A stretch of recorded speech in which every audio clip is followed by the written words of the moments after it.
गौतम अदानी इस बार फिर से खबरों में है। पिछली बार अमेरिका के हिंडनबर्ग ने इनके खिलाफ आरोप लगाए थे। इस बार अमेरिका के डिस्ट्रिक्ट कोर्ट ने एलिगेशंस लगाए हैं और इस बार की एलिगेशंस में एफबीआई इन्वॉल्व है, एसईसी सिक्योरिटीज एक्सचेंज कमीशन, वहां की स्टॉक मार्केट का रेगुलेटर इन्वॉल्व है। और ये एलिगेशंस क्या है? ब्राइबरी के। इनकी खुद की इंडिया में लिस्टेड एक सोलर पावर एनर्जी कंपनी ने अमेरिका की एक लिस्टेड कंपनी जो कि सोलर पावर में काम करते हैं, इन दोनों ने मिलकर इंडिया के 5 स्टेट्स के गवर्नमेंट ऑफिशियल्स को एलिजिडली ब्राइब ऑफर की है। 2,500 करोड़ रुपए की रिश्वत खिलाई है। और इसके अलावा आरोप यह है कि गौतम अदानी ग्रुप ने अमेरिका में $1.3 बिलियन का कर्जा उठाया है अमेरिका की फाइनेंशियल इंस्टीट्यूशंस की तरफ से। साथ में $750 मिलियन के बॉन्ड्स बेचे हैं, जहां पे करीब 25% बॉन्ड्स यूएस के रिटेल इन्वेस्टर्स ने खरीदे थे। और ये सब कुछ as per the US district court 5 तरह की अलग अलग वायलेशंस क्रिएट करता है। इस वीडियो में इन वायलेशंस की बात करेंगे,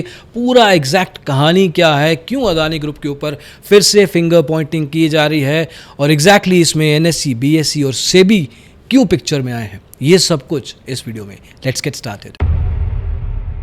ये कहानी 2020-2024 के बीच की है। इसमें 8 अलग अलग कैरेक्टर्स हैं, लेकिन 3 मेन कैरेक्टर्स हैं। गौतम अदानी खुद, उनके भतीजे सागर अदानी, साथ में इंडिया की ग्रीन एनर्जी कंपनी जो अदानी ग्रुप के अंदर काम करती है, उस कंपनी के सीईओ मिस्टर विनीत जैन। इसके अलावा जो भी कहानी के कैरेक्टर्स हैं वो कहानी में आते हैं अपने समय पे, लेकिन एक पॉइंट इन टाइम पे आके दे रैट आउट अदानी ग्रुप। मतलब अदानी में जो भी लोग इन्वॉल्व हैं उनका नाम यही बाकी के 5 कैरेक्टर्स में से कुछ लोग अपने आप को बचाने के लिए बता देते हैं। अब इन कैरेक्टर्स के अलावा इस कहानी में 2 कंपनीज भी हैं जिनके खिलाफ एलिगेशंस लगाई गई हैं। पहली एलिगेशन तो इंडिया में स्टॉक मार्केट में लिस्टेड अदानी ग्रुप की एक ग्रीन एनर्जी पावर कंपनी है जिसका नाम इस कोर्ट ऑर्डर में नहीं दिया गया है, और साथ में एक यूएस की कंपनी जो कि एक्चुअल में यूएस की स्टॉक मार्केट में लिस्टेड है लेकिन वो मॉरिशस में इनकॉर्पोरेटेड है।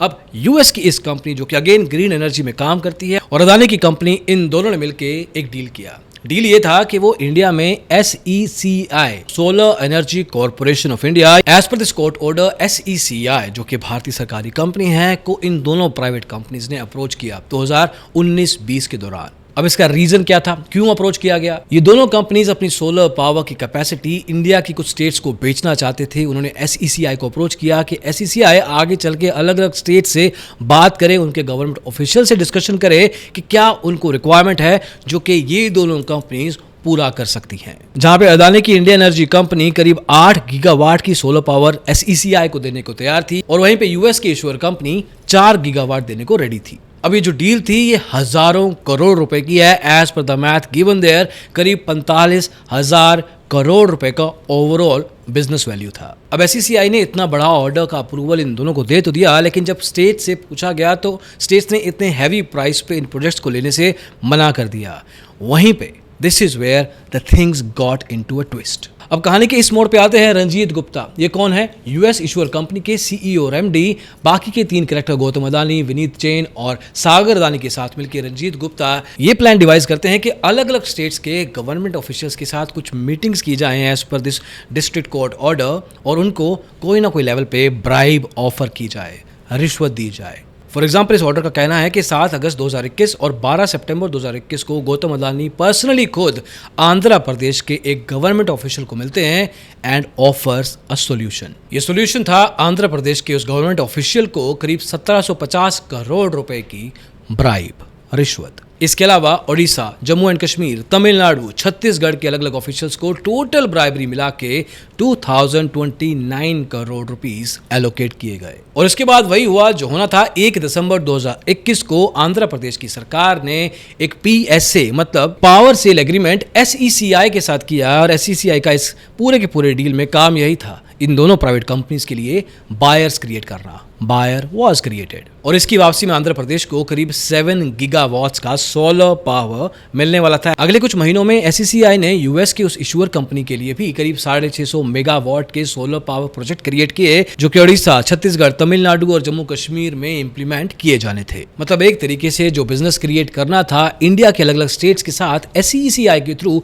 इन दोनों कंपनीज के लिए, that project was taken care of. अब इस पॉइंट पे एक ब्लंडर भी हो गया। वैसे तो इस कहानी में काफी ब्लंडर क्रिएट किए गए गए हैं, लेकिन सागर अदानी ने इन तरह की ब्राइबरी डिटेल्स को अपने फोन में as a photograph, as a proof, as a document बना के रख लिया। फॉर एग्जाम्पल, अपने ब्राइब नोट्स में उन्होंने ये लिखा कि किस स्टेट या रीजन के कौन से गवर्नमेंट ऑफिशियल को कितनी ब्राइब ऑफर हुई है, कितना approximate amount of solar power उस पर्टिकुलर रीजन को प्रोवाइड करना है उस रिश्वत के बदले, कितना मेगावाट रेट डिसाइड हुआ है, टोटल ब्राइब अमाउंट क्या हुई है, उस गवर्नमेंट ऑफिशियल का एब्रीवेटेड टाइटल क्या है, मतलब वो किस ओहदे पे हैं। इनफैक्ट फोन पे ये इंफॉर्मेशन तक सेव कर ली गई कि कौन से ऑफिशियल को पूरी ब्राइब का कितना परसेंटेज दे दिया गया है। और आज की तारीख में वो सारा डेटा, सारा फोन का इंफॉर्मेशन यूएस के डिस्ट्रिक्ट कोर्ट के पास है। और ये ब्लंडर सिर्फ यहां पे खत्म नहीं हुआ है। इसके अलावा विनीत जैन के फोन से ये पाया गया है कि पूरी ब्राइब अमाउंट में से कितना पैसा यूएस के ईश्वर को अपनी जेब से देना है और कितना पैसा अदानी की ग्रीन एनर्जी कंपनी को। ये segregation properly in Excel sheet phone में पाया गया है। मतलब यूएस ईश्वर कंपनी को इंडिया की एनर्जी कंपनी जो कि अदानी ग्रुप के अंडर काम करती है, उसको 55 करोड़ रुपए अपनी 650 मेगावाट के प्रोजेक्ट के लिए देने थे और 583 करोड़ रुपए उस 2.3 गीगावाट के प्रोजेक्ट के लिए। लेकिन कहानी में फिर से यहाँ पे एक ट्विस्ट आता है। 25 अप्रैल 2022 को इस बात की भनक यूएस ईश्वर कंपनी के बोर्ड ऑफ डायरेक्टर्स को हो जाती है। रंजीत सिंह के अलावा जितने भी लोग इस गेम में इन्वॉल्व थे उनको यूएस ईश्वर की कंपनी से रिजाइन करने के लिए कहा जाता है। इनफैक्ट उसके अगले ही दिन ये खबर पब्लिक में रिलीज कर दी जाती है कि रंजीत सिंह और बाकी के जो कॉन्स्पिरेटर हैं वो अब यूएस ईश्वर के साथ काम नहीं करते। लेकिन ये कोर्ट ऑर्डर बयां करता है गौतम अदानी की एक और अटेम्प्ट। गौतम अदानी चाहते हैं कि जो नए लोग, नए मैनेजमेंट के लोग अपनी कुर्सी संभाल रहे हैं, जो कि यूएस के ईश्वर कंपनी को चलाएंगे आगे चल के, क्यों ना उनके साथ एक मीटिंग की जाए। गौतम अदानी अपनी तरफ से उस मीटिंग की एक रिक्वेस्ट रेज करते हैं कि I want to meet the new management. अब इस नई मैनेजमेंट में रुपेश अग्रवाल, दीपक मल्होत्रा, सौरभ अग्रवाल, साइरल कैबिनेस नाम के कुछ इंडिविजुअल्स ऐड ऑन होते हैं। उनके साथ बात की जाती है, रुपेश के साथ अलग से मीटिंग की जाती है। अहमदाबाद गुजरात में ये मीटिंग होती है। वहाँ पे पुरानी सारी बातों को फिर से खोला जाता है और वो डील को फिर से ओपन अप किया जाता है। लेकिन ये जो नई मैनेजमेंट है ये अपने आप को सेफ गार्ड करके आगे चलने की कोशिश करती है। वो कहते हैं कि हम पार्ट तो बनेंगे लेकिन अपना नाम कभी इस पूरे के पूरे रिश्वतखोरी के केस में आने नहीं देंगे। अब इस कहानी में आगे बहुत सी चीज़ें होती हैं जहाँ पे यूएस ईश्वर के बोर्ड ऑफ डायरेक्टर्स को इंक्लूड किया जाता है, भारत के अलग अलग स्टेट्स के गवर्नमेंट ऑफिशियल्स को इंक्लूड किया जाता है। मतलब इस डील को स्मूथली होने से कुछ प्रॉब्लम ना आ जाए, इस चीज़ को इंश्योर किया जाता है। अब जहाँ पे ये सब कुछ चल रहा था, 2021 में अदानी ग्रुप ने एक सिंडिकेट लोन उठाया अमेरिका में करीब $1.35 बिलियन का, ये कह के कि वो अलग अलग रिन्यूएबल एनर्जी के प्रोजेक्ट्स कर रहे हैं। एससीसीआई की तरफ से उनको अलग अलग तरह के इंडिया के स्टेट्स के प्रोजेक्ट्स ऑलरेडी मिल चुके हैं, तो we want some money to execute those projects. और ये पैसा अमेरिका की फाइनेंशियल इंस्टीट्यूशंस या इंटरनेशनल फाइनेंशियल कंपनीज की तरफ से, जो कि अमेरिका में अपना एक ब्रांच खोल के बैठी थी, उनसे उठाया गया था। इसके अलावा $750 मिलियन का अदानी ग्रुप की तरफ से एक बॉन्ड भी जारी किया गया जिसमें कहा गया कि हम QIBs और रिटेल, यूएस के रिटेल इन्वेस्टर की तरफ से पैसा उठाना चाहते हैं। पूरे बॉन्ड का करीब 25% हिस्सा रिटेल, अमेरिका के रिटेल इन्वेस्टर्स ने इन्वेस्ट किया था। और ये पैसा भी यही बोल के लिया गया था कि कुछ हम रिन्यूएबल एनर्जी के प्रोजेक्ट्स को एग्जीक्यूट करना चाहते हैं। मतलब in a sense around $2 billion America से अलग अलग तरीके से उठाए गए अदानी ग्रुप के द्वारा।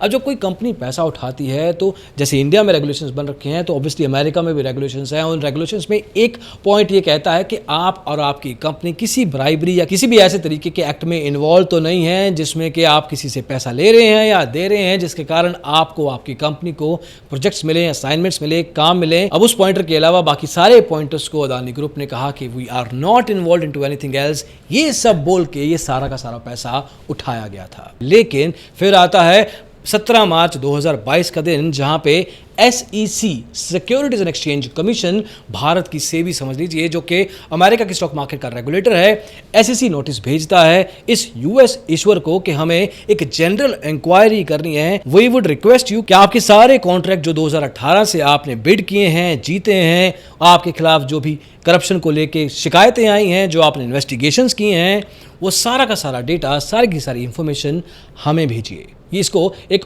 ऑडिट के तौर पे देखा जा सकता था। लेकिन जब SEC की तरफ से ये जनरल इंक्वायरी आती है तो काफी लोग, चाहे वो रुपेश अग्रवाल हो, साइरल कैबिनेस, दीपक मल्होत्रा, ये सब की वॉट लग जाती है। ये आपस में बात करना शुरू कर देते हैं कि अपने आप को हम किस तरह से बचाएं, क्या क्या बातें ऐसी करें जिससे एटलीस्ट हमारा नाम इस पूरे केस में ना आए। अब जितनी देर तक बात छुपाई जा सकती थी छुपाने की कोशिश की गई, लेकिन मार्च और जुलाई 2023 के बीच में सौरभ अग्रवाल, दीपक मल्होत्रा, रुपेश अग्रवाल, ये सब ने बारी बारी से FBI, डिपार्टमेंट ऑफ जस्टिस और SEC के साथ मीटिंग्स की, जहां पर उन्होंने कहा कि there was a bribery scheme, but वो खुद इस स्कीम में इन्वॉल्व नहीं थे। इन मीटिंग्स में गौतम अदानी, विनीत जैन, सागर अदानी और बाकी के कितने भी कॉन्स्पिरेटर्स, चाहे वो इंडियन गवर्नमेंट ऑफिशियल ही क्यों ना हो, सबका नाम लिया गया। एंड देन द डे केम, 17 मार्च 2023 को FBI स्पेशल एजेंट्स ने सागर अदानी को अप्रोच किया, जो उस समय अमेरिका में ही थे। उनके खिलाफ एक सर्च वारंट जारी किया गया, उनके इलेक्ट्रॉनिक डिवाइसेस को कस्टडी में लिया गया और साथ में उनको जारी किया गया एक ज्यूरी सबीना, मतलब उनको एक पर्टिकुलर डे टाइम के ऊपर किसी ज्यूरी के सामने अपने आप को प्रेजेंट करना था। इस ऑर्डर में तो ये तक लिखा गया है कि गौतम अदानी ने खुद 18 मार्च 2023 को उस सर्च ऑर्डर को अपने आप को ईमेल किया। They even have that information. और आज की तारीख में US कोर्ट ने गौतम अदानी, सागर अदानी, विनीत जैन के खिलाफ deceit, fraud, FCPA, foreign corrupt practices act के उल्लंघन के तहत कुछ वायलेशंस, कुछ एलिगेशंस लगाई हैं। अब चाहे वो मिसलीड करके $1.3 बिलियन जो सिंडिकेट लोन था उसको रेज करना हो, या $750 मिलियन का बॉन्ड का इन्वेस्टमेंट। तो इस कहानी के 8 अलग अलग कैरेक्टर्स के ऊपर टोटल 5 काउंट लगाए गए हैं और उसमें गौतम अदानी अदानी ग्रुप के ऊपर 3 काउंट्स लगे हैं। ये काउंट ज्यादातर सिक्योरिटीज फ्रॉड, वायर ट्रांसफर और मेकिंग मिसलीडिंग स्टेटमेंट्स के अराउंड है। और इस कोर्ट ऑर्डर के इन सब बातों में 54 पेजेस के ऑर्डर में बहुत सी बातें लिखी गई हैं। उसमें से एक बात ऐसी भी है जिसमें NSE, BSE और SEBI का नाम आया है। वो बात क्या है? जिस दिन सर्च वारंट और सबीना सागर अदानी को हैंड ओवर किया गया था, उसके 2 दिन के अंदर NSE, BSE और SEBI को अदानी ग्रुप की तरफ से एक चिट्ठी लिखी जाती है, एक ईमेल की जाती है, जहां पे जो भी ऐसी बातें हैं, अफवाहें हैं जिसमें इनको कोई सबीना मिला है या इनको कोई सर्च वारंट हैंड ओवर किया गया है, उन सब बातों से अपने आप को दरकिनार कर लिया जाता है। मतलब SEBI has this email from Adani group allegedly 2 दिन के बाद, जब इनको एक्चुअल में सबीना मिल चुका था। अब as of now I don't really have an opinion on this. ये कोर्ट ऑर्डर है, we will see by time how things get unfolded, किस तरफ ये बात जाती है। But more or less it seems that some sort of conspiracy is definitely happening. वो किस एंड पे हो रही है ये तो वक्त बताएगा। आप भी बता सकते हैं कमेंट सेक्शन में, जरूर यूज कीजिएगा। अभी के लिए इतना ही, अगले वीडियो में जल्दी मिलेंगे। इसको देखने के लिए बहुत बहुत शुक्रिया। Bye bye.